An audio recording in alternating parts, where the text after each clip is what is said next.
Welcome back to Speaking of Meaning, everybody. Better communication, greater impact. I am Ibrahim, and today I'm joined by Jeanette Vinberg. Jeanette is a dating and relationship expert and coach. Jeanette, welcome to the show. Thank you. Thank you for having me.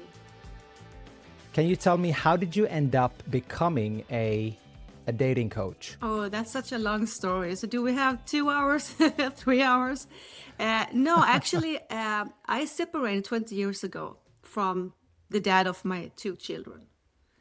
And I was voluntarily single for 4 years, playing around, finding back to myself. But I was also a little bit flirty in my approach those 4 years. And after 4 years, I wanted actually to be in a serious relationship again.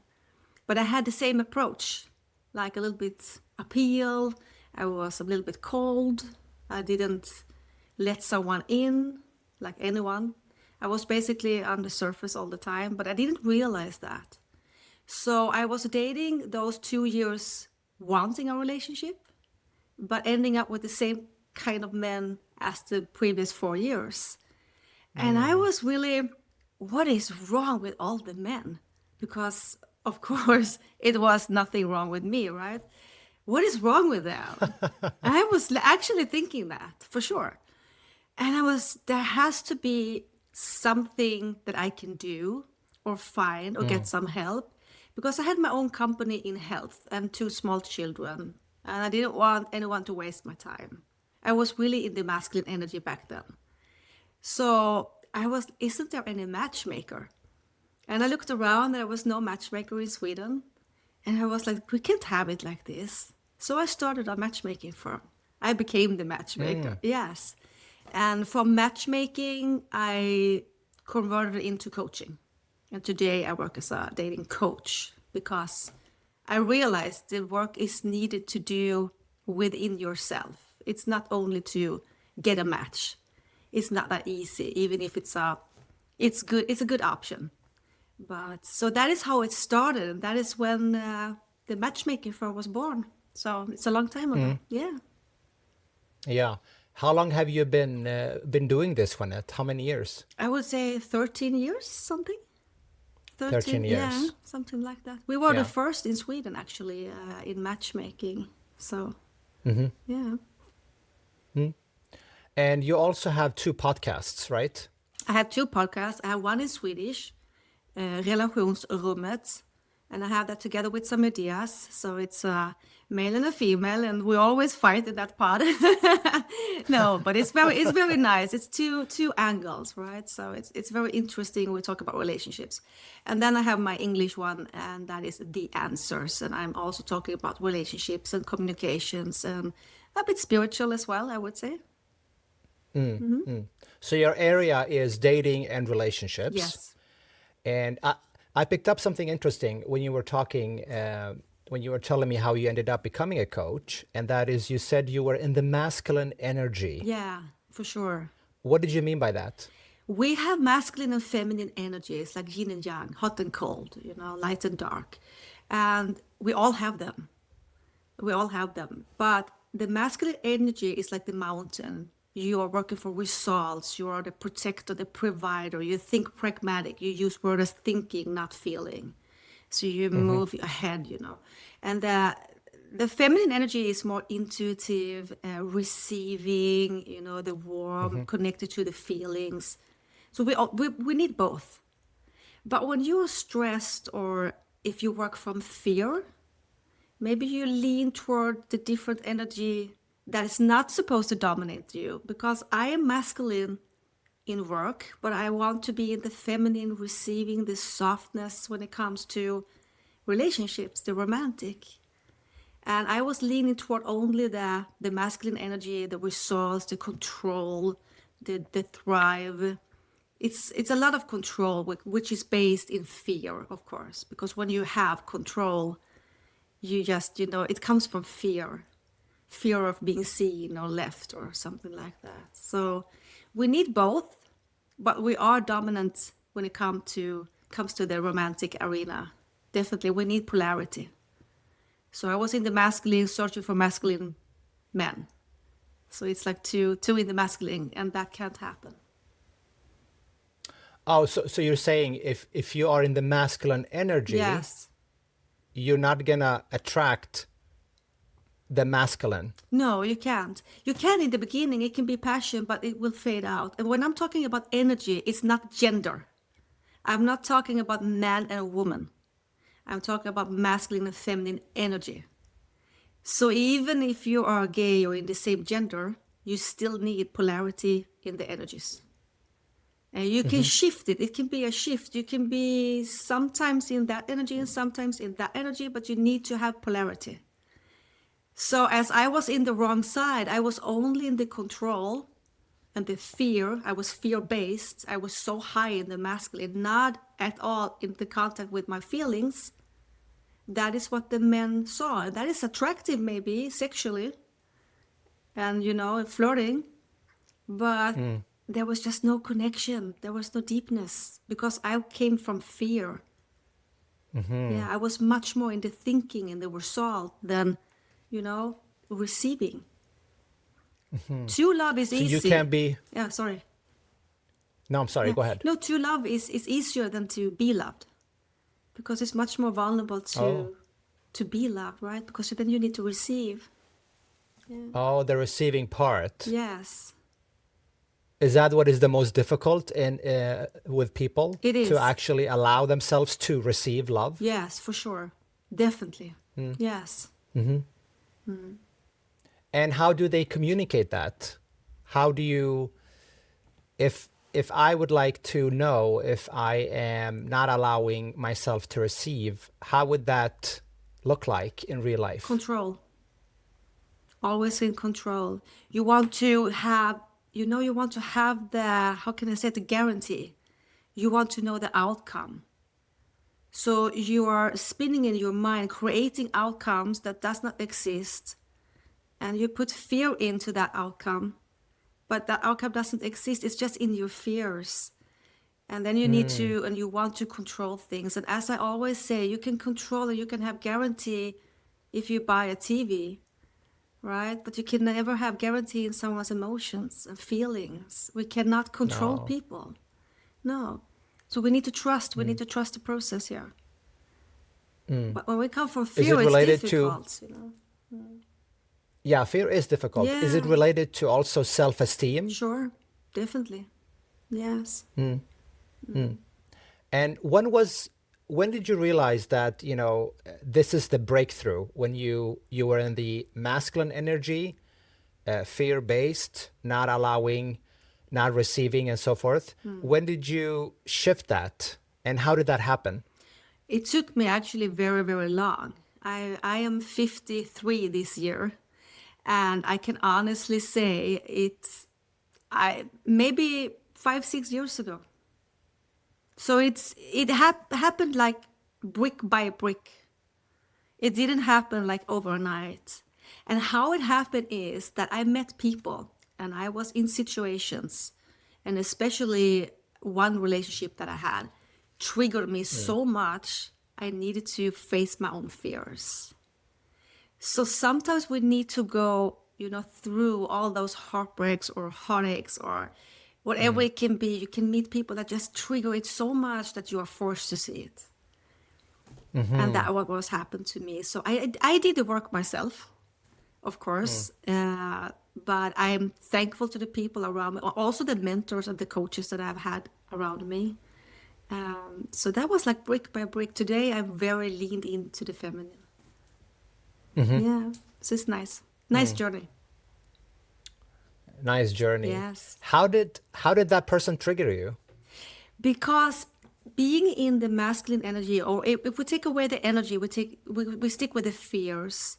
My fears was being abandoned or quick shifts. When when it's like 6 o'clock, that feeling, and 8 o'clock, another feeling, or Mondays like this, Tuesdays like that, small things in the patterns, like a shift of emoji, a shift of energy in the text, that triggered me so much, and I needed to, and I became needy and not pleasing, but I became overgiving and over forgiving. because everything that was in between didn't interest me as long as I got it back. That was my mission, to get it back. And this was normal to me. And to the listeners, I just want to explain, because it's very important, this is the attachment styles. Have you heard from the attachment styles? Do you know them? I've heard the word before, but I'm not familiar with it. This is really important because this is the core. And we have 4 attachment styles. We have the secure, and then we have the unsecure, anxious, unsecure, avoidant, and then we have disorganized. So this is how you get your coding when you are a child.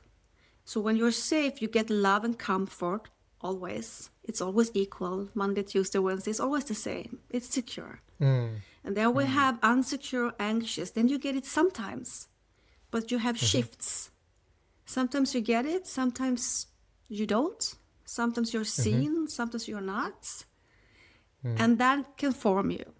So you think that this is normal, hot and cold is normal. And you get anxious and needy, and you're fear-based because you know that they can leave anytime. It can shift like this. So everything is just for a moment. You can always see the end. You try to control that. And avoidant, you never get it. You always need to sit with your feelings and emotions yourself. You never get comfort.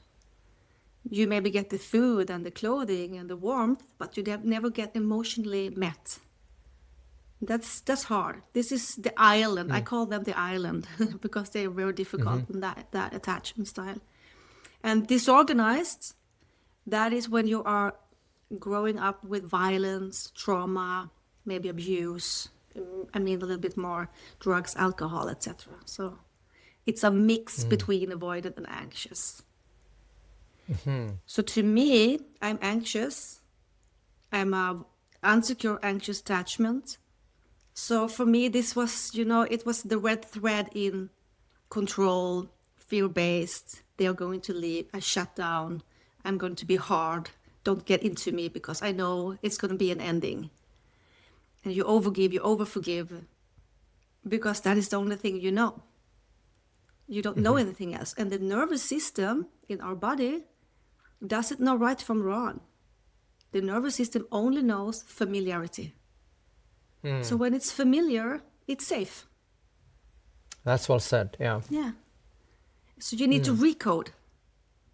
But if you're going to recode and take back your own truth, you first need to see, where is it coming from? Where's the core? Who told me this? Who showed me this? Because you don't know anything else.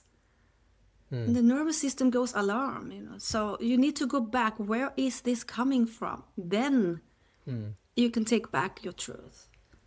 So it's quite a journey.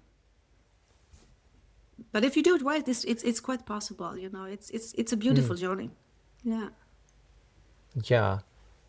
So who we are, we'll bring ourselves to the relationship, and if we're not aware of our different attachment styles, that can impact our relationships negatively. For sure, 100%. And all the relationships, not only the romantic ones, all the relationships. You mean also at work? Yes, of course, definitely. It depends on how maybe you are grown up. They say to you, you need to perform to earn love. You're only good if you perform. You need to earn love. You need to earn things.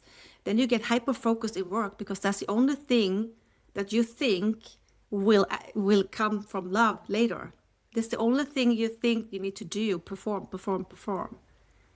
Maybe that's what you've been told, that you need to earn love. And we never need to earn love. We need to be in the love. So this is masculine and feminine energy. You can be different in different arenas. I'm very safe, maybe a little bit avoidant even in friendships. I need space, even if I love them. I'm very blessed with beautiful friends. In work, no problem. I love it. I thrive. And then we come to the romantic part, And this is what I see in my clients as well. It's in different arenas. Yeah. Yeah. Can you identify different attachment styles with your clients? Oh, yes. Is it easy to see a pattern? Yeah. There is, of course, it's avoidant, and my clients are avoidant, or I would say anxious, but also, also disorganized. So it's mostly the insecure that comes to me, of course. How does the avoidant look like in a relationship? Oh, they're difficult. This is the island. As soon as someone comes too close, they run because they don't know how to deal with that. So the thing with the avoidant is that they are very, very present in the beginning, planning vacations. They have big minds. They have really big emotions very quickly. They are in the yellow personal arena, like very, very extroverted often and present and loving and love bombing even. But as soon as consistency and commitment comes in, they are gone. They can even ghost. They can even ghost. They can just check out. It's very, very difficult. As soon as they feel pressure or they are receiving love, they are gone. And then they come back, and then they're gone again. And then they come back, and then they're gone again. And so on and so on. So you can see the avoidant and the ambivalent, the anxious, are a match here, because the anxious is used to hot and cold and think that is normal. And the avoidant gets a little bit confirmation and gets a little bit love from the anxious. And when it's too much, they're off, and the anxious is after them, needing them, forgiving them. And now we're both in patterns that are familiar, but so toxic. Wow. Yeah. Wow. So It sounds very toxic. It is yeah. toxic, and I will do a metaphor that is easy for the listeners to relate to. If you have a ball, and the ball is love, right? And you start throwing that ball, and you get it back, and that's nice. You get it back again, and you throw the ball a couple of times, and then one day you throw it, nothing comes back. And you, what is happening? You throw it again, no ball. Okay. And then after a couple of times you turn away, and then comes the ball. And what happens here for the anxious is nothing in between matters. The only thing that matters is to get the ball back. This is the only thing. So the dopamine that is arriving when you get the ball, they're back, they are back. The relief. And on and on and on and on. This is the dynamic. This is the toxic dynamic. Because the one that comes and goes is the avoidance. Yeah. So here we need to take both and sit them down and say, hey, we have here different attachment styles. How do we work with this? Yeah. Yeah. So the anxious, do they tend to stay too long in a relationship, even abusive relationships For sure. as well? For sure. Because they're so over-forgiving. Hot and cold is so normal to the nervous system. It's familiar. This is how it's supposed to be. Sometimes yes, sometimes no. And this is toxic because we all deserve consistency. And love is not a game. And love should not be that hard. And love is not hot and cold. Love is consistent. Love is safe. But we can work together if we are dancing together. But we should never chase love. It's difficult because we people want to be loved. We don't want to be alone. So we are chasing the breadcrumbs sometimes to prevent being alone. I can understand that. It's difficult. But we are worthy of more, right? Everybody deserves love, like you said. Of course, yes. Very well said. Yeah. This is very fascinating, very interesting. What do you think people struggle with most in dating? I mean, we've talked about different attachment styles. Are there other things people struggle with when they are dating? Yes, I would say being in the authentic. We all have masks that we can sell. We all know qualities that is doable in when we are in social societies or anything. We can sell something in us, in a mask. Maybe you're the clown. Maybe you're the therapist. Maybe you're the listener, the solution person. We all have something we know. This is going to work. We put on that mask when we're going on a date. and we show one side of us, one. But that is not possible. We need to show more sides of us. So if I'm the therapist and I listen and listen and listen, you know, it's not going to work, because then I will be in a friend zone. I need to show more sides of me. I need to show some vulnerability, maybe some humor, presence, authentic. I need to be more than just one side, one mask. When people go on a date, the only thing they have in mind is, how do I get chosen? Why is that? How do I get chosen? And I say to my clients, what? You're not there to be chosen.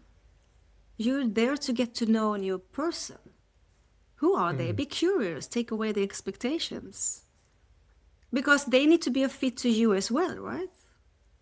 Yeah. So why is the focus only to be chosen? It's not interesting. You lose the attraction, the energy in the dates. You get stiff, you put on the mask. So I ask my clients, what is it in you that you're so afraid that someone will see? Why do you want to be chosen by someone who you maybe really doesn't, maybe you don't want them? Maybe you're not compatible. You don't even know them. No, you don't know even them. know them. No. And there is a saying that is so nice. You don't give away your house key to first person you meet. If I'm going to give away my house key, I need to trust that person. So why do you give away your heart? Like, so easy. That is the same. You need to earn it a little bit. Show some bricks. And this is the absolutely biggest mistake I can see when clients are dating. They are there to be chosen, nothing else.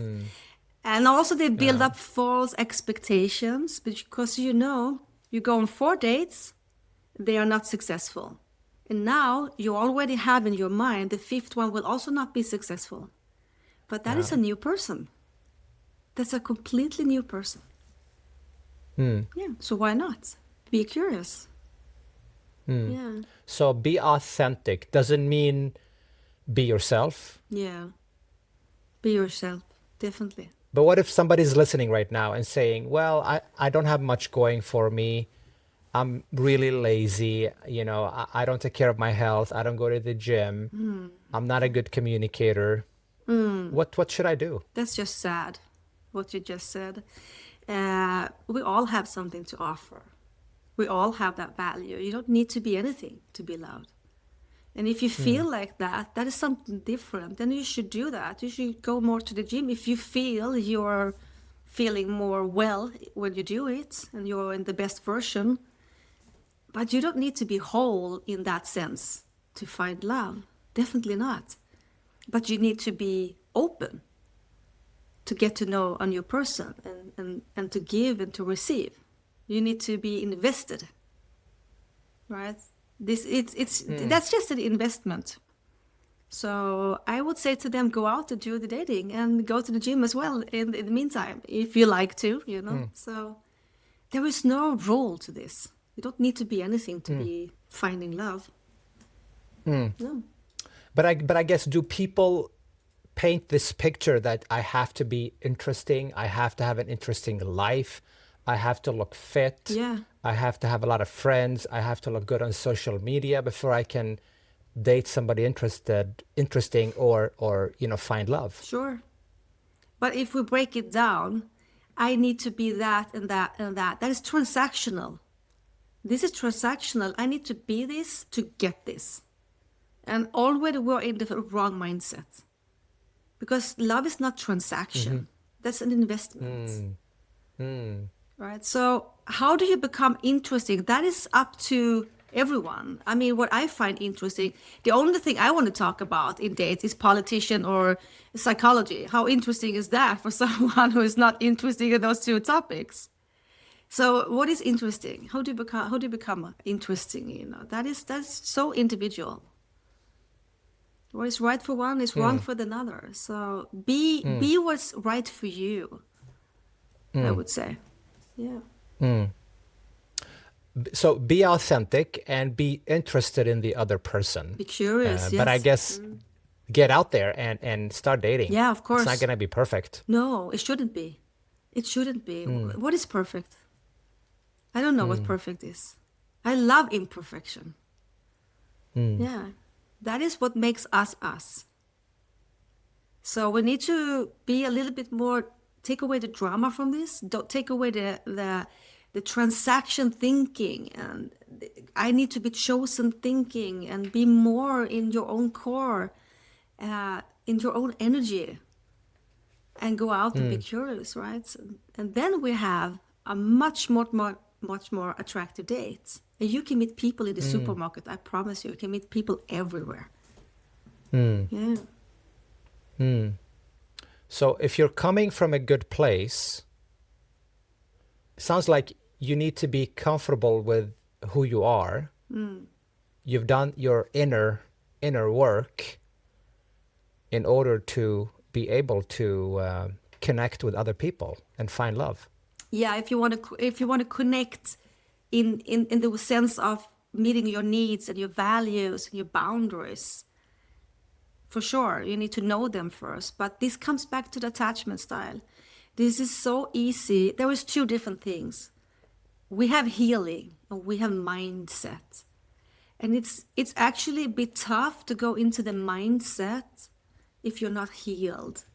To be in this, yay, come on, this pep talk. It's difficult if you're wounded and you're broken and you're low in self-esteem, because that is really painful. That is deeply, deeply painful for those people. And I have clients, they are 40, they have never been on a date. I mean, the longer the time goes, the more difficult. And if you never are chosen by anyone, it is eating you up. And I can understand that. But then again, we need to go back to the core. Where is it coming from? And heal that part. And trusting the process and knowing that you don't need validation from outside. You work inside and out and not outside and in. But this is a journey. It's a painful journey for those people that is wounded, right? So we've talked about attachment styles, being healed, being authentic, and so forth. So I guess my question is then, how do loneliness and desire, when you desire somebody, get confused with, for instance, love? Yeah, oh, that's beautiful. Yeah, I think we all have been there. Loneliness and desire. I for sure have. I think everyone has been in that. You know, loneliness can actually, when you feel very alone, you are desired to more than what is compatible to your needs and your values and boundaries, because you breadcrumb. And you mix dopamine and chemistry for compatibility. We have the 3 C's: compatibility, connection, chemistry. The 3 C's: compatibility, connection, chemistry. Yes.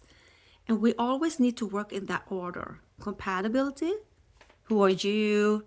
What do you want to do? Where do you want to live? Do you want to have children? Do you want to marry? What's your how do you look at the world, the people, your beliefs, everything, the sex, everything is here. Compatibility. Connection, do we like each other? And then the fire, the spark. But most people go, of course, from fire, the spark. And they don't look at compatibility at all. So fire can be there for a year, 1.5. That's a stress for the body, with all the dopamines and hormones that kicks in when we are in love. We shouldn't even work when we are in love, because we get a little bit stupid, right? So we are here, we get addicted to that. But we need to actually work for compatibility. But when we feel lonely, we don't even look at compatibility. Oh. We don't even look at that. That is so not interesting. We look at only the temporary spark. Yeah. So you said compatibility, connection, and chemistry, right? Yes. Yeah. Okay. So this is what happens. Compatibility is not interesting at all. We go from the spark, and we take the spark, and we take the breadcrumbs, and we fall in love what we see. We don't fall in love what is in the reality. We see colors that is not there. I see red when it's blue. I have Oh, already painted my vision. yeah. So it doesn't matter actually what the other person is doing. I have already painted my picture. End of story. I don't see it. So that's the difference. Oh, okay. So if you don't start with compatibility Sure. and you're just in love and, it's exciting, it's a lot of chemistry, a lot of hormones going on, then you might actually also miss some red flag or even ignore red Oh, flags. ignore, I would say. Not miss. You ignore them. You see them, you ignore them. Yeah. Because being alone is so much worse. It's so much worse to be alone than have a crumb. And sometimes when you also hear the attachment kicks in a little bit, or you have rebound. And we're all humans. I mean, everyone has done a rebound. It's fine. You go from the spark. You just want to forget the other person. A little bit revenge in the whole of this. So I know, we are not perfect. But when we're looking for real love, we need to go for compatibility. And we actually need to have boundaries. That's the most important thing. What is your boundaries? Needs and boundaries. So your needs and boundaries. And For sure. I guess you see people breaking that, right? All the time. Just ignoring their boundaries. Yes, definitely. And I do always like this. You have the needs. You look at your needs. But to be in your needs, you actually also need to communicate them. If you have needs, you need to tell them. Maybe we have different love languages. You need to tell your needs so that we can understand our partner and also the fears. But when it comes to boundaries, we have deal breakers. And they can never, ever be negotiated about. Like respect, how you treat people in real life. If I'm dating someone that is not nice to the waiter, for example, that is such a huge red flag. That's a deal breaker that cannot be accepted. So it doesn't matter if there are 90% in the compatibility and everything here in the needs is perfect, but that 1%, that is a deal breaker. That's a boundary. Yeah. We Yeah. need to That tells you who they are. 100%. Yeah. So deal breakers and also respect. Let's say you get sick or something, or maybe you're just sad and you need to talk. How is the other person reacting to that? How emotionally available is that person? And all of those boundaries, you need to stick to them. Yeah. So if we are now falling in love with love, there is no boundaries. Yeah. That's very deep, but because I guess a lot of people don't even think about that. Yeah. Right? You like the person, we laugh together, we have common interests. He's a nice guy, she's a beautiful woman, and so forth. And then we start dating, and then they accept a lot of things in the beginning. They don't even care about their boundaries. And then after a few months or maybe years, they try to change the other person Oh yeah. to set This their is good. boundaries. Exactly. That's exactly how it is. That was very good. Yes. We try to change people into what we want them to be. We can never do that. You can never change. What you see is what you get. We can compromise a little bit, but what you see is what you get. And for me, life needs to meet the relationship. It's not enough what is happening behind the doors. What happens when the flight is too late or canceled even? You're stuck at the airport. How is the reaction from the other one? How is the reaction when you, exactly as I said with the waiter or something? What is the reaction when you get sick? What is happening? That tells everything you need to know. Yeah. So you need to know your boundaries. Never negotiate with your boundaries. Then again, it's Does it? shiftable, right? Because we are growing as people. So my boundaries today may be different when I'm 60. I don't know. But is it difficult to leave a relationship if you've been stuck for a long time in that relationship? It is, yeah. It's scary. Why is it so difficult? It's scary because then you're in the empty space. Let's say we are here in that relationship, and to do a change, you need to jump into the empty space first. You're leaving something, and even if it's bad, it's still safe somehow. It's still that person. And you leave that, and now you need to find yourself without that person, but also go into the empty space. Who am I now? Am I alone? To then walk to the new and the shift and the change. It's scary to be alone. Yeah, can be. And so what do you tell people who right now perhaps are stuck in a not necessarily abusive relationship, but in a toxic relationship? Yeah. And they've been thinking about leaving for months or years. What do you say to them? I often ask them, who do you become with this person? Because with that question, who do you become with that person? Also with friends, you can ask that question. Who do I become with these people, my circle?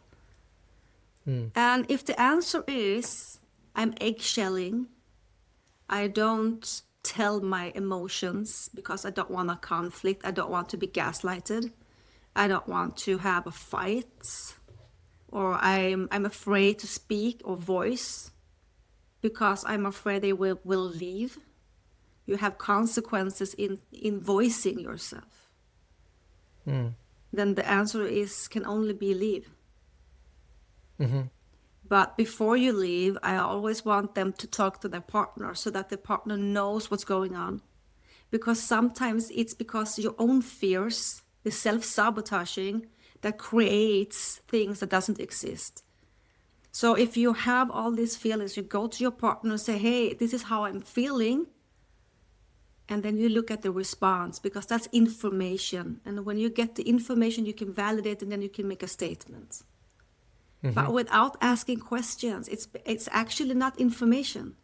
You need to ask. If it's not like a narcissistic behavior now, but if I'm not feeling seen by my partner, maybe he's not touching me, and I don't voice that. Maybe for him, he doesn't see that. Maybe he has a different love language. I need to voice it, look at the answer, and then validate. But if there is eggshelling and you don't get validated as you want, yeah, you're not compatible. You need to leave. Yeah. But talk to your partner first. Always. You always need to voice it first. If it's not abusive, of course. That's something different. If it's abusive, there is no talk and there's just leaving. Just leave. Of course, yeah. Of course. Yeah. It's easier said than done. But abusive, we don't do that. We don't do that. So then you need to leave. You can't talk with somebody who's oppressing you. Of obviously. course not. Yeah. Of course not. You should never be with someone like that. No. Unfortunately, it's pretty common. Yes.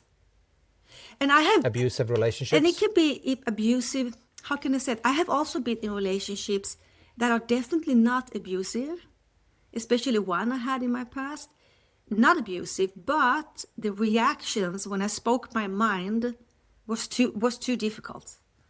Not in violence, but it was more like silence, stonewalling. So I didn't have the strength to have that stonewalling phase. So I was more quiet. That is toxic. So it doesn't have to be violence. It can just be a toxic relationship. That can be very, very difficult and frustrating.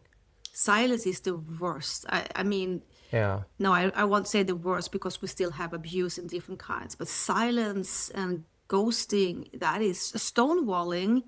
That is just an abuse. Yeah. It gives the other person a feeling of doing it wrong. The mind gets always in self-blame. What did I do? No, I shouldn't have said that, etc., etc. So stonewalling is very common today in this society. From the apps, you gaslight, you ghost. It's very it's normal today, and it comes from the dating apps. Is it common that people go on a date and then they just don't reply? Of course, yeah, yes. Oh, you can go in one day, 2 days. Why? I think the society is so fast. and the respect is just not there anymore. So when you are online and swiping, you sit there Sunday evening, you're a bit bored, you talk to 2 people, 3 people, 4 people, but yeah, it's nice. But on Monday you're in a different mood, so you just ghost it. We don't communicate today. It's just it takes too much time. You need to listen to someone else's emotion, you need to, explain yourself, so I don't know, it's just a fast society, very disrespectful. Very. It sounds very disrespectful. I mean, if we've been invested, let's say for 2 weeks of talking and writing, and we've been going out for a week or 2, Yeah. and then you just ghost somebody because you don't have, is it because people don't have the courage to say, I'm sorry, this is not working for me? Yes. Or is it just time? It's both, and also to leave a door a little bit open.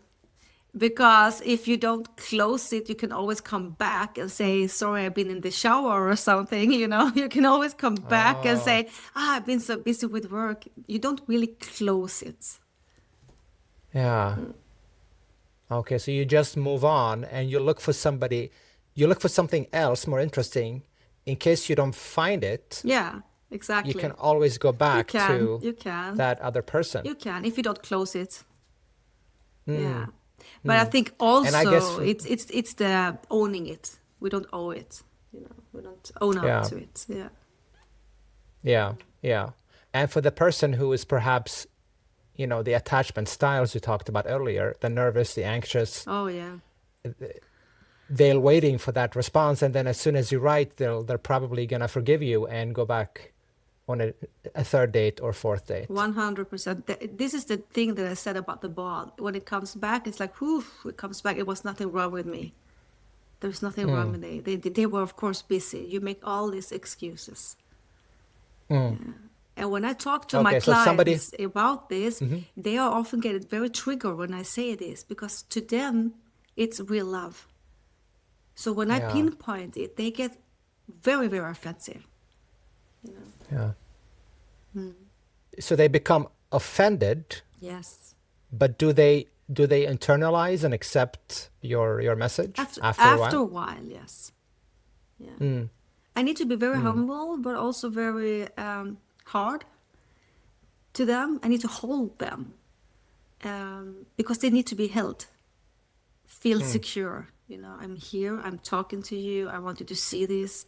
But it's very difficult to see your own pattern, how you are actually taking out piece by piece from yourself, your own energy, your own core, to please someone else.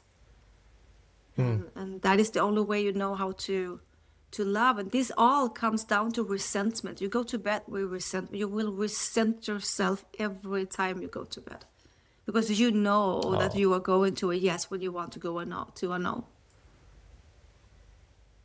What do you mean by that? You want to go to yes when you want to? Yeah, you say yes when you're inside. You say no in your body, your soul, your heart. You say no. I don't want this. I need more. I need be valued, respected. But yet you accept and forgive and accept and forgive. You do that in actions, and then you go to bed and you resent yourself for saying yes when you feel the no so strong. Oh, so your body is already telling you. You know it deep down what you want. Yeah, 100. Of course you do. Yeah. Yes. Yeah. Yeah. And the interesting thing, I think, is when we are needy, when we don't have boundaries, when we over forgive, because I think forgiving and moving on is something else. But when we over forgive, we're always available. We don't prioritize ourselves. The other person's just going to take us for granted. Definitely. We are teaching people how to treat us. And the more you give, the less the other person will give. And this is, I think, in all relationships. Because if you overgive, the other one gets comfortable, passive. If you do everything they don't need to do it. And that will end up in disrespect. Because we do not respect people who doesn't have boundaries. Maybe in the beginning. So you might be dealing with somebody who is a good person, but you're teaching them how to treat you. Yes, because you're not allowing them to give you back or to create that mutual relationship. Yeah. And look at children, look at animals, and also us as grown-ups. We want boundaries. If I meet a man and he has no boundaries, I can do whatever I want. I can come and go as I please. Can be out. I can do anything. I can chat with different men. He has no boundaries. I will not feel loved, and I will find him pretty uninteresting. So to feel loved, I also need some boundaries, right? Even if the other person is, because sometimes, they resist your boundaries, but even if they're resisting, they're actually respecting you more. Yes, definitely. Isn't that interesting? It is. It is in all communication. But I think in the whole communication we have when it comes to love, it comes down to if you are afraid to lose or not. Lose, I'm doing. Lose. Because to me, it's not losing. It's just two puzzle pieces, not a fit. But when we are so afraid of losing, we don't speak our voice. Right? But if we do that and they say, hey, I need more. I actually need physical touch, or I need you to respond when I text you, or I need to see you more than once a month. If we speak that, maybe the other will say, yeah, that's not a fit for me. And then you will lose. But if you don't say it, you end up in resentment and disrespect. So communication obviously is vital here. Let's talk about men and women. And if we start with men, what do you think men struggle to communicate in dating and relationships? Oh, you tell me. You tell me. You're the expert. I think men struggles with the emotional part.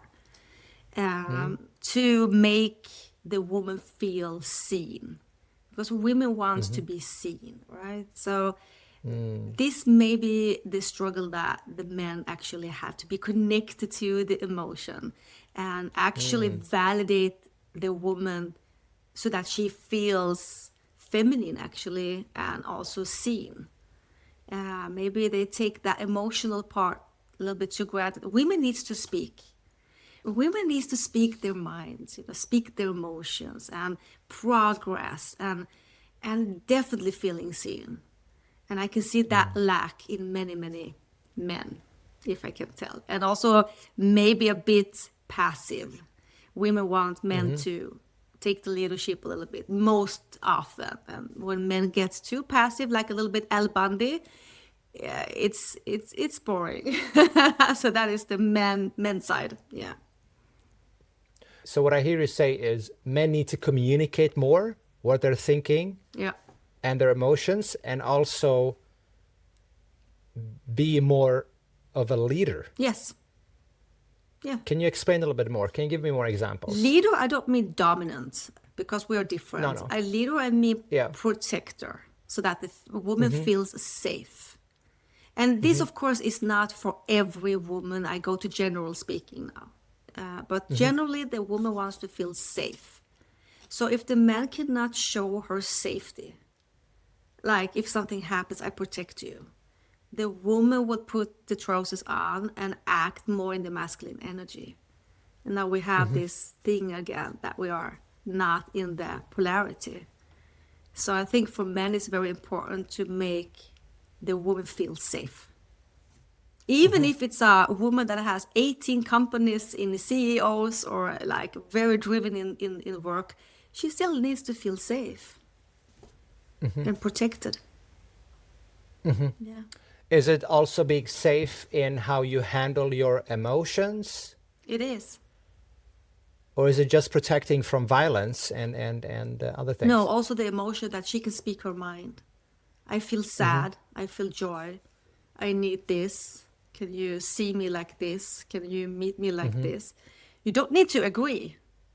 You don't need to agree. This is something different. But you need to listen. You need to listen. So that a woman feels heard. That's very important for a woman. Yeah. But agreeing is something different. I will say that one more time because we cannot agree on everything. But if we just feel heard, it helps the feminine, definitely. Well, I guess we can disagree in a respectful way. Absolutely. Yeah. And so, should men talk more how they're feeling? Is that an advice here? Should we talk more? Should we communicate more, and so forth? Yes. Yes. And also listen. Because here in this dynamic, the women speaks a little bit more, I would guess, and about feelings, and the man can listen to that and be present in that. But for a woman, these feelings... Be present. Yeah, exactly. Be present. Be present, yes, and be consistent. When a woman has a man that is consistent, she will feel safe. It's not about going out, shooting people for her. It's not the violence that is here. It's just the protecting part. Yeah, the present part. Psychological safety. Exactly. Right? Yes. Psychological safety. Yes, Yeah. yes, exactly. Yeah. You don't need to be the Hulk here. Definitely not. It's not about that at all. No. Yeah. Very interesting. What about women? Oh, we don't do anything. No, we don't struggle with anything. No, you don't struggle with anything. No. We have nothing. I thought so. We are perfect. I thought so. Yeah. Yes. Yeah. Yeah. So we can just move on. We can move on. Next question. No, I think women can nag. Women can have a tendency to speak the negative and not the positive. That is just in the women's neurotic mind a little bit. So women is actually to learn how to communicate a little bit more pragmatic so the woman can reach the man. Because when the woman always speaks in these neurotic terms, you didn't, the man shuts down, it shuts off. So if you just meet the man with a little bit of, thinking, pragmatic, logic, and not so negative, and say, hey, you know what? I love this about you because you men are like children a little bit. So if you say, if you say, I love this about you, but can you think about bam, bam, bam? So it's not so aggressive because then you reach the man. Men needs to feel respected and that you're grateful. So if you pick up your wife, if you're married, your wife, you pick up her when it's rainy outside. And she says, thank you so much for picking me up when it's rainy. You feel valuable, You feel that she doesn't take you for granted. But if she doesn't say anything, okay, the man loses it a little bit. And when he loses it, he will not meet her to feeling seen. Because now we have, it comes a cut in the dynamic. So the woman here needs to actually respect her man. And to be grateful in many senses so that he feels, masculine in that sense, respected. This comes, look at the first date. And we take who is going to pay? Who's going to pay the first? I say the man should pay the first date, but that's my opinion. That is not what's correct. Yeah. That's also my opinion. Yes. And I'm only talking about the first date. And it can be a coffee. It doesn't have to be champagne and caviar. It can be just a coffee. But get the coffee for the woman. So, but also the woman needs to try to pay. I can, and the man says, okay, no. But if she takes it for granted, we have the same problem. If she's just, you should do it. You pay. That is not nice. So she needs to make him feel, thank you, And now he is there. This is a mistake I see with women. So we have two different sides. When you say they need, show respect, it doesn't mean, be subservient. It just means how we talk to each other. Yes. In a respectful tone. Yes. But also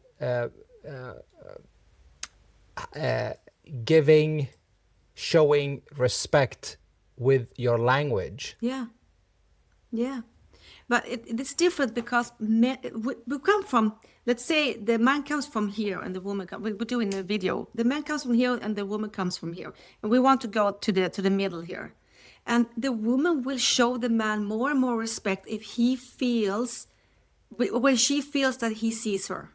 And she feels like, yeah, you're paying attention, you're present, you're consistent. Now she's losing the guard and letting you in. And the man will feel the same and can meet her with her emotions when he feels respected and not taken for granted. That when he feels that there is a gratefulness involved. Thank you. Because many women today take so much for granted. It should be like this. And that is also wrong. And the neurotic side from the woman should also tone down a little bit to talk, more, I feel like this. How do you feel? When I do that conversation with a man, I always say, you know what? This is how I feel. I don't know if I misinterpreted something, but this is how I feel. Because just because I feel something, it doesn't have to be in the truth. It can be my attachment styles, my fears, my self-sabotage. So I say, this is how I feel. What do you think about it? And I always use the word think, not feel. Because now I can connect. And then the man says, okay, I think about it like this. And now I can reach him. If I say, I feel like this and you made me feel, he's not listening. Right? This biologic, this is the DNA. And he should do the opposite. You know what? How do you feel about this? And she will be, woo, wow, yes, I feel like this and this. You see, easy when you know the keys. Easy when you know the keys, but I guess it's difficult when you are stressed out and you don't have time or sad or emotional or Sure. angry or whatever. As always. But I actually, when I fight, my fight language, and also when I teach, I always do like this. When I'm really, really angry, I can often say, I love you, but... the but is not good. I know that. But is never good. But it's just to me, because I come from this anxious attachment, I never want anyone to doubt that I still love. It's the action I don't like. It's not the person I don't love. It's the action that I don't love. It's a big difference. And often we pinpoint in communication the person.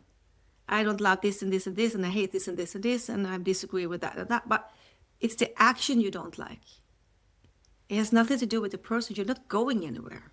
You just don't like this action. Yeah. Yeah. Yeah. Do you think people don't know how to argue, how to fight? Yes.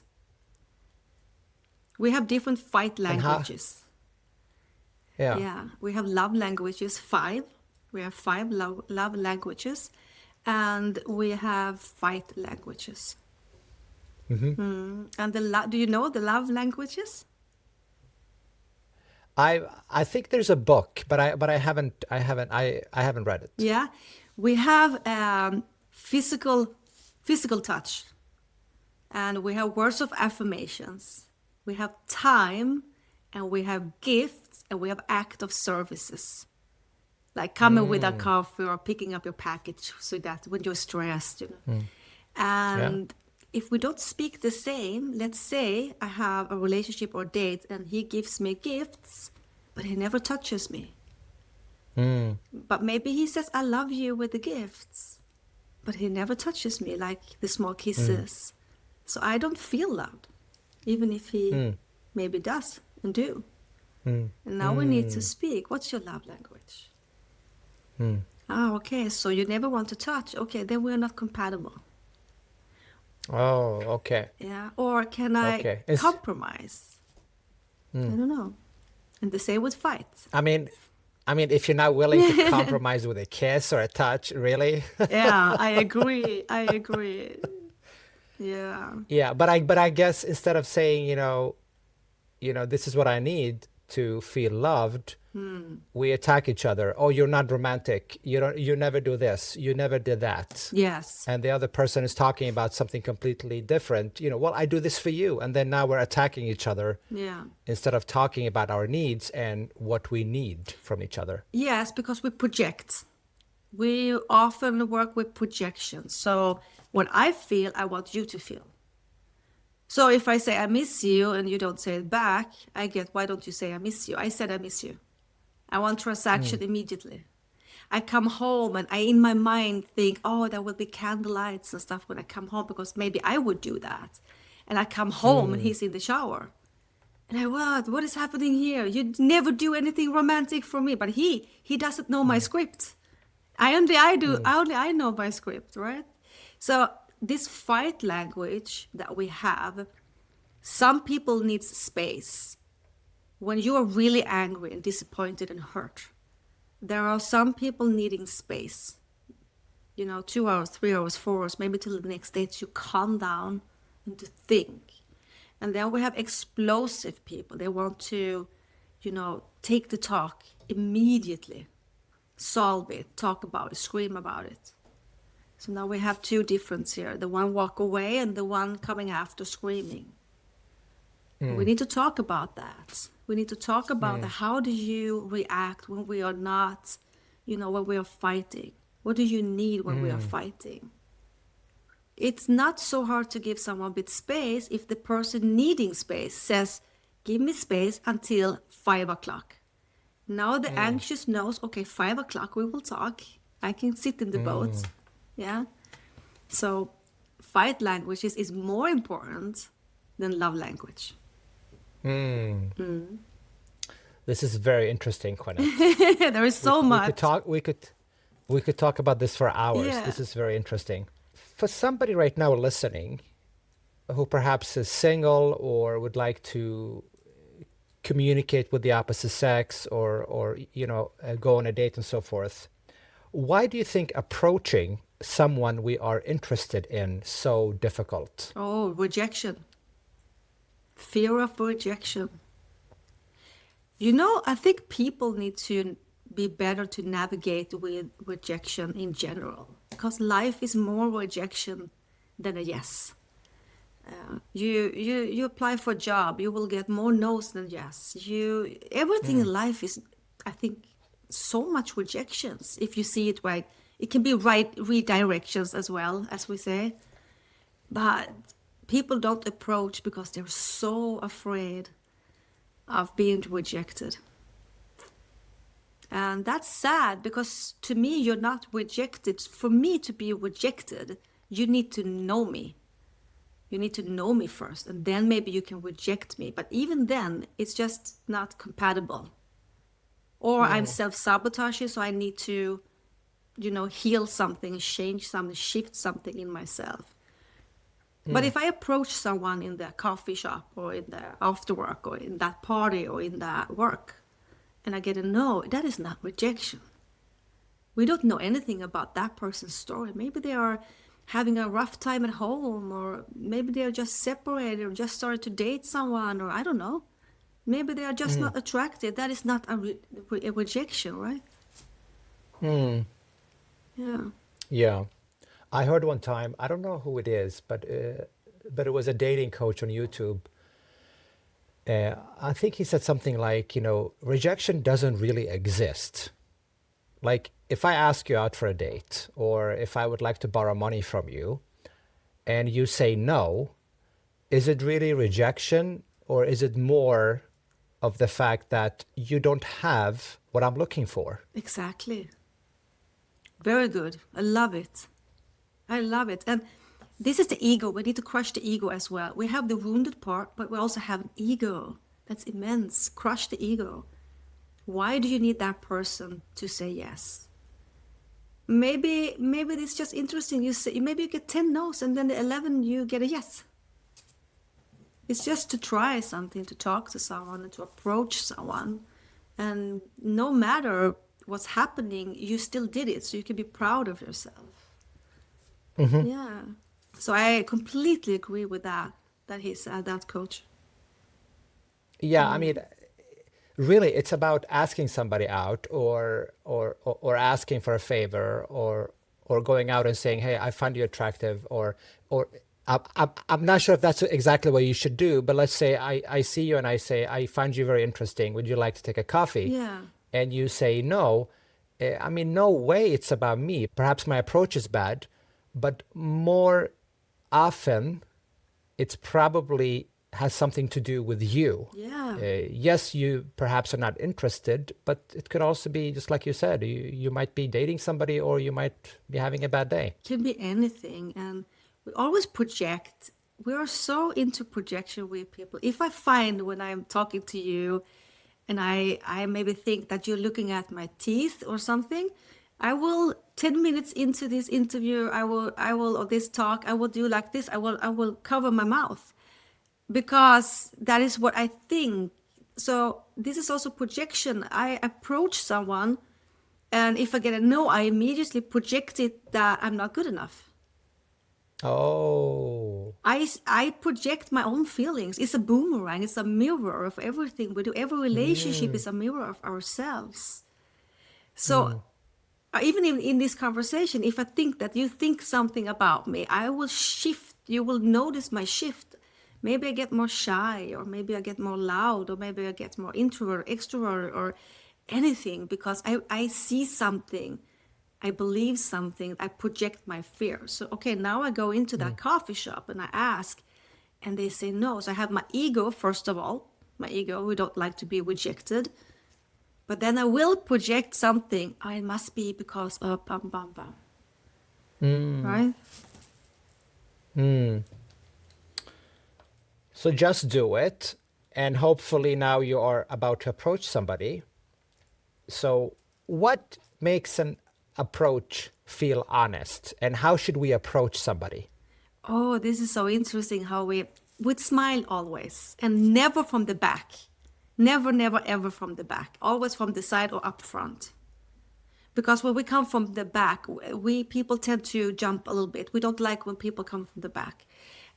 So from side or like up front. And I think one of the things that is working so good is when you ask a question.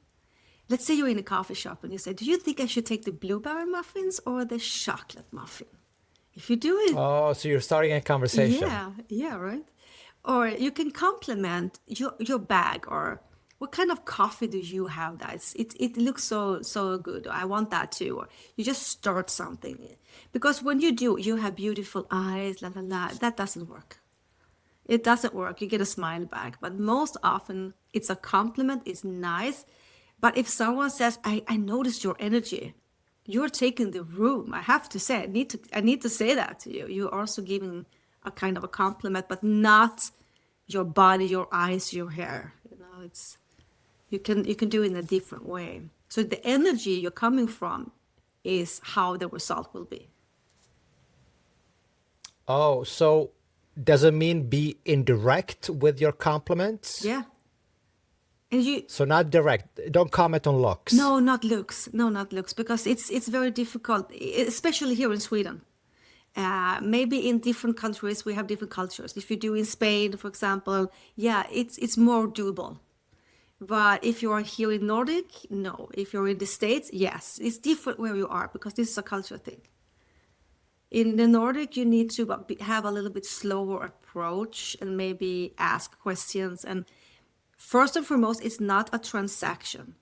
I think the energy you're coming from will be the answer also, and the answer you will get from that person. So if we come from an energy that we have a transaction, I'm asking you because I want something back, it's difficult. You're in dangerous sea here. It's better if you just give a compliment because you want to, no matter what you get back. And if it gets awkward, it's only you that can decide that. Because if the answer is no and you make it awkward and embarrassed, then it will be. But if you will do, okay, I just needed to ask because I couldn't help myself, you respond with a smile. No problem, right? So you decide a little bit yourself if it's going to be awkward or not. It is, I guess, in Scandinavia, just approaching somebody, yeah, we're not really used to it, right? I mean, approaching a stranger. No. So I guess going into a coffee shop and talking to that person, let's say they're sitting with their friends, I guess that's frightening to a lot of people. It is. And if you're introverted, I don't want to force you to be extroverted, but you can do it in micromanagement. Like you can say hello to someone in the elevator, or which button, which floor are you going to, and you press the button for that person. But this is something you actually need to train, because if you train this in the daily life, it will be much easier when you do the dating and come to the dating arena. So just talking to someone in the supermarket, or the person with the dog, or it can be the old lady with 90 years, it can be the young man at 20. It doesn't have to be romantic. Just training to say hello, or asking a question, or anything, so that that skill goes up a little bit. Oh, so start small, Yeah. because if you're not used to this and you see your dream man or woman, it's going to be very, I guess, very difficult to just approach them and talk to them if you're not used to talking to Exactly. people and being social. Yes, exactly. I think it's very important to train those skills.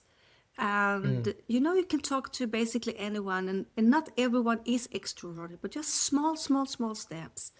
And you don't need to change yourself, definitely not. But just trying to communicate, and it's not too bad if you get a no. What is a no? It's nothing. You did it. Yeah. So go out there. I say go out there and try it every single day. Do something. Go outside the comfort zone. Yeah. A smile. Okay. Yeah, that one is very, very important. Yeah. I mean, sometimes when I look at this podcast and the video, and I see my natural face, and I'm like frowning and listening, when I smile, it's completely different. Yeah. Yeah. But a smile, you come so long with that. And all of my clients comes from one root, and we all people do. That is fear. And there is always two sides. We have primary feelings and secondary feelings. And primary feeling is our action take, our reaction take. What we do if we are leaving someone, or screaming, or needy, or everything is in the action here. Underneath the action, underneath the primary, the secondary, that is the fear. So if I say to my partner, I am done because I'm afraid that he will leave me, maybe he does something and I get afraid he will leave. I go, I'm done. But basically my primary fear is, oh, don't leave me. Please stay, please stay, please stay. That is my fear. Oh. Yeah. So to see what's happening here, let's take a quick example. We have two couples, they are fighting. So he leaves the bed and he goes out and sleeps on the sofa. Now she will maybe think, this is the action. He went out and she was pissed and she's staying in the bed. But her secondary feelings now will be, he doesn't love me anymore. He doesn't see me anymore. He doesn't want to touch me anymore. His feelings on the sofa, his secondary, I'm not good enough. I'm not good enough. No matter what I do, I'm not good enough. So now we are two people, action take, but with fear-based. And this is exactly, we can take this to the approaching someone, asking something in the coffee shop. What is the fear? Where is the fear? What's the secondary feeling here? And then we can attack that and heal that. Now you've approached the person. Yes. You've talked about the bag, the dog, the coffee. The conversation is flowing. Number one, how do you know if the other person is interested in you? And number two, how should you close that approach if you're interested in the person? If I get a response, I think that person is interested, but you never know that. There is no guarantee. Smiling and being positive and responding doesn't mean that you get a yes at the end of the day. It can just be a nice, outgoing person. But again, if you look at point C, when you are at point A, you will destroy point A. So you start with the conversation and the energy. And then you can say, you know what? I like this conversation, or I love your energy. I would love to take you out for a coffee, or I would love to have this conversation further. Do you have any social media that I can connect to? Because today it's easier to ask for social media than a phone number. It's much easier. It's not so private. and people are more open to share social media than phone numbers. Even if the phone numbers is on the social media, so you can get it anyway. But still, it's just easier. What's your social media? Do you have a platform that we can share? Yeah, you're smoothly, getting in there. Okay, and then when you give them your social media, they can see, Yeah, who you are, course. your pictures, your dog, your life, and so forth. And it's so easy to grasp. But I see you also like Italy. Oh, I see you read that book. Oh, where is that coffee shop? You have so many things that you can approach, and even if it's not social media with pictures, maybe it's work social media in somehow work network, you can grasp something there. I can see you work with this and this, or I see that you have those and those connections, or I see you follow that group. I do that too. You can always pick something. It's so easy. This is very fascinating. You make it so difficult to talk to people. I think we do. I mean, especially I think, the first 5 minutes of a conversation in Sweden can be a little bit challenging, especially if the other person is introverted and perhaps a little bit shy. But if we, like you said, if we project on the other person, then maybe we take it personally. Oh, they're quiet because I'm not interesting, or they don't like me. But maybe the other person is just shy or have had a bad day. Yeah, exactly. But it's really I think, like you say, it's not very complicated. You're interested in somebody, you talk to them, they get to know you, you show them interest, and then you take their numbers. You're not trying too hard. No. I think a problem is we either avoid something or we attack it and we try too hard. And when we try too hard, it doesn't matter if we are a good person, a good woman, if we are interesting. It doesn't attract, I guess. It doesn't. Always when we come with an agenda, it doesn't attract. I mean, the low self-esteem, choose me again. We are back at that point, choose me.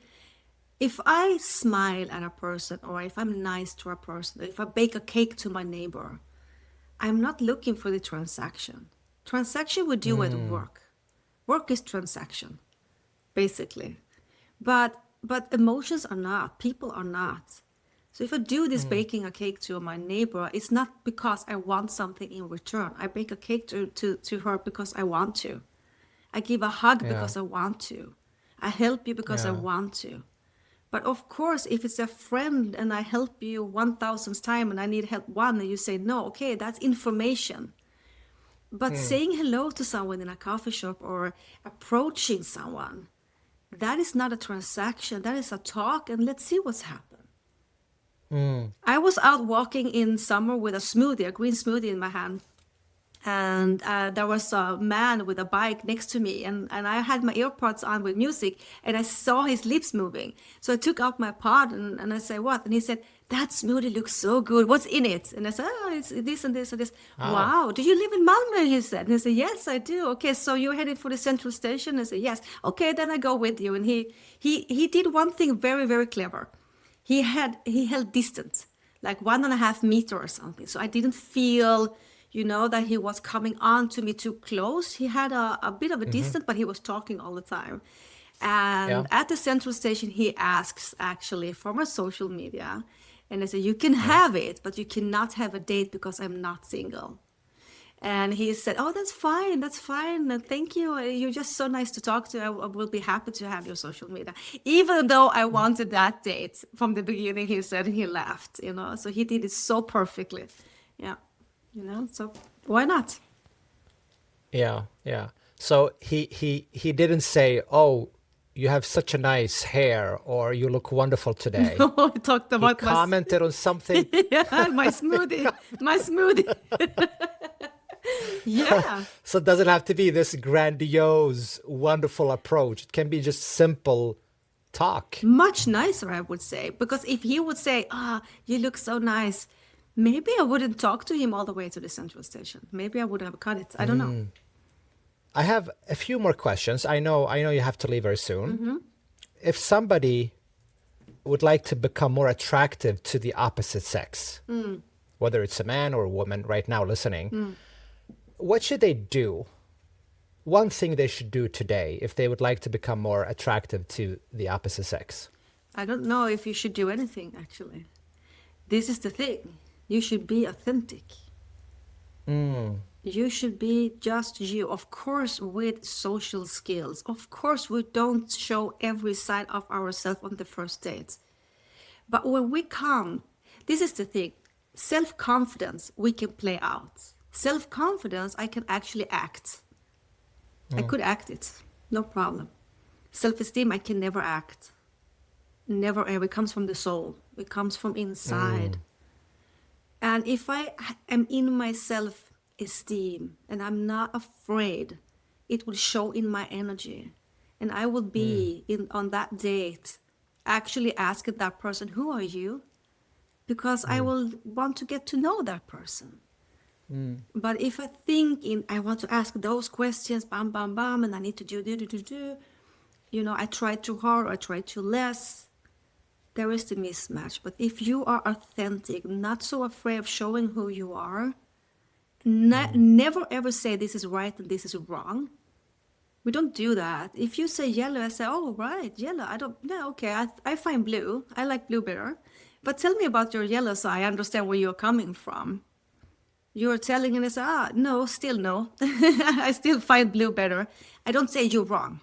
You don't need to do all of that. Be curious, take information, be authentic. That is attractive, very attractive. Yeah. So go inside, right?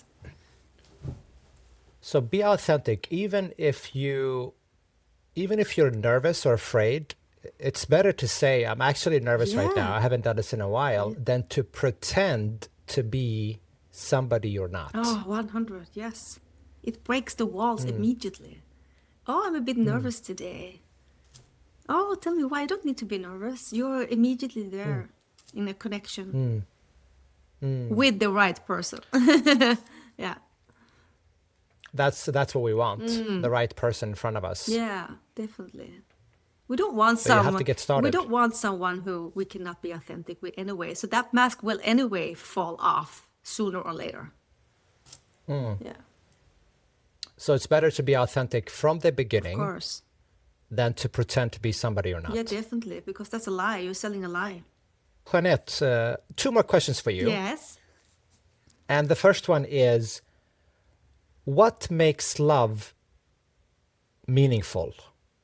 Oh, so much. Even if it can be imperfect at times. Oh, what a beautiful question. I think the imperfect is the love, isn't it? Being imperfect, that is the perfect. That is, you should never be what is perfect. I think you need to love the sides and the personalities that comes with your partner and yourself. You need to actually love those. You don't need to agree with it. And it can never be in the deal breaker. But love is beautiful because when you get to know a person, authentic with the flaws, the imperfection, that is the love, that is the safety, that is the beauty in it. And I think if you don't do it, you can never love. I don't believe there is any love that has no imperfections. And if you think that you can never, meet love without imperfections, you need coaching. This is the beauty. This is the beauty. This is the authentic, the raw, the vulnerability. So I think this is the beautiful part of the love, that you feel so safe with your partner, you can do anything. Yeah. Yeah, and you can grow. You allow your partner to grow.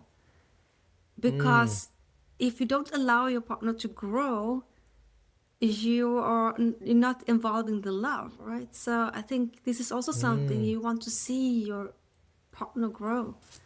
And that will be imperfect, of course.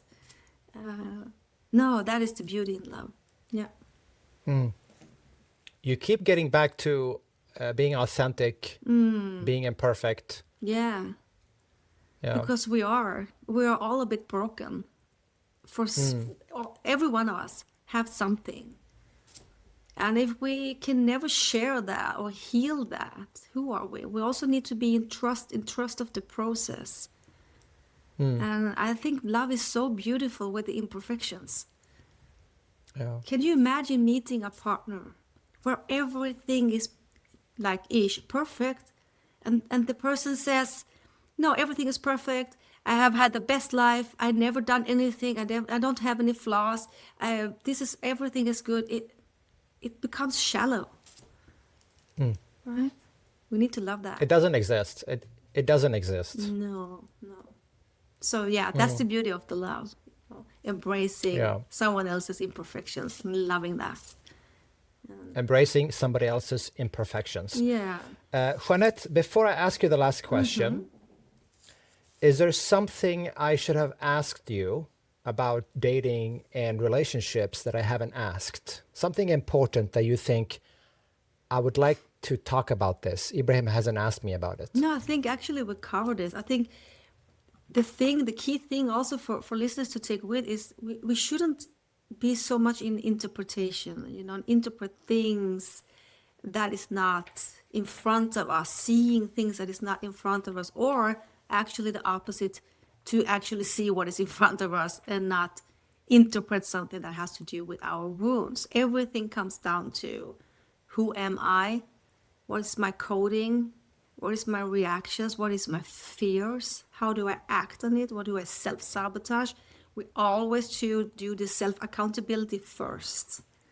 So if you're single 10 years, you actually need to ask you, why am I single 10 years? Who am I dating? What kind of people do I attract in and why? How come I attract the same person over and over and over in different costumes? Why do I have the same results over and over and over? This is the attachment. This is the wounds. This is when we act from fear. Okay, good. I need to do something. And the other thing is that I want people to believe in love, because there are love outside for everyone. We are born with a value. Each and every one of us, we deserve love. We don't need to find value. We have the value. We don't need to search for it. We just need to come home. So if we just do that and we have trust in the process, I promise you love will come. Yeah. Believe in love. Oh, yeah. You have value. Always. That's very beautiful. Yeah. Well said. Jeanette, a question that I ask all of my guests is, if you could only give us only one advice of all the the books you've read, your wonderful experience, everything you know, only one advice for a better, more meaningful life, what would it be? To me, it's I'm spiritual, so I need to blend that in now, and that is to trust in the process. Because the advice that I'm giving here is, even if I do something wrong-ish today, I do it today because I'm trusting that was what I needed to do. I thought it was the right thing to do today. Maybe tomorrow I can realize it was not. But then I need to trust my process in this and learn from it and grow from it. Because the past is the past, and we can only learn from that. And don't have anxiety, learn from it. And the future, go into that with a vision and not with anxiety. So we have to be more in the now. So when we trust in the process, we can build self-esteem. When we build self-esteem, we can receive. And holding love, that is the thing. Can you hold it? Because most of my clients cannot hold love. They think they can, but they cannot. With this process that I just said, you can hold love. And when you can hold love, it will attract into you. So that's and that goes for everything in life. If you can hold it. Trust the process. Yeah, for sure. Jeanette, if people would like to learn more about you, where can they find you? Everywhere. With my name, it's my website, it's my social media, everything is Jeanette Vinberg. So if you just add that, so you can see me everywhere with that. Just my name. I will do that. Yeah. I'll add you in the show notes. Jeanette, it has been wonderful having you here today. You've said some things that have stuck with me. You've said that love is not transactional. You've talked about attachment styles. You also said something that I find very fascinating and interesting. Be healed before mindset. So healing before mindset. And I like that idea also of self-accountability first. And also trust the process. Please continue to do what you do. We really need you in this world. Thank you. And right back at you. Of course. Thank you.